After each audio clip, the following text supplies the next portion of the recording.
Мэдээ үргэлжилж байна. Тусгай хамгаалалттай газрын төлбөр энгийн газрынхаас 3 дахин өндөр байдаг. Гэтэл энэ мөнгө салбарын яамд байгаль амьтныг хамгаалахад бус сум дүүргийн төсөвт төвлөрч зарцуулалт тодорхойгүй байна.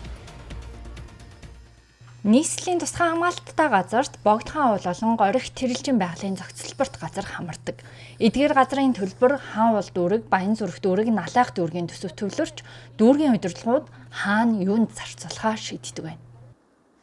Газрын төлбөр маань бол эзэмшил ашиглалт дээр бол газрын төлбөр тооцогдоо авчиж байгаа. За газрын төлбөрийг ногдуулах чиглэл бол нийслэлийн газар зохион байгуулалтын албанд, хураан барагдуулахын татврын албанд хариалагдаж авчдаг. Төсвийн тухай хуулийн 23 дугаар зүйлийн дагуу бол орон нутгийн буюу сум дүүргийн төсөвт ордог гэсэн. Нийслэлийн хэмжээнд газрын төлбөрт жилд 90 тэрбум төгрөг төвлөрдөг.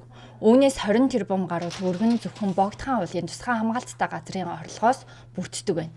Гэвч энэ төлбөр тусгай хамгаалалттай газарт бус орон нутгийн төсөвт орж байгаа тул үүнийг байгаль амьтныг хамгаалахад зарцуулах хэрэгтэй байгаа нь өнгөрсөн 7 хоногт болсон буух сүлбүүлж үргэлжсэн үйл явдлаас харагдаж байгаамаа.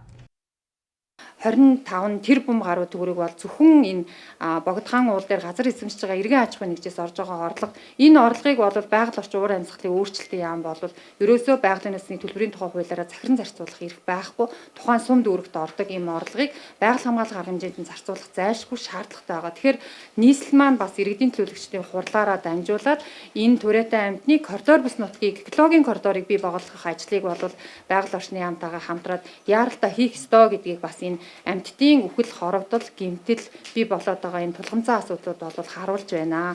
Богдхан уулын тусгай хамгаалалттай газарт газар ашиглах зөвшөөрөл авсан иргэн аж ахуйн нэгжүүд газар ашиглалтын төлбөрт нийт 14 тэрбум төгрөгийн өртөө байна. Иймээс салбар яамнаас газрын төлбөрөөр төлөөгүй аж ахуйн нэгж иргэний газар эзэмших эрхийг цуцлахаа мэдэгдээд байгаа юм. Мөн газрын төлбөрийг байгаль хамгаалахад зориулах зорилгоор тусгай хамгаалалттай газар нутгийн тухай хуулийн шинжилсэн төслийг боловсруулж хаврын чуулганаар өргөн барихаар төлөвлөжээ.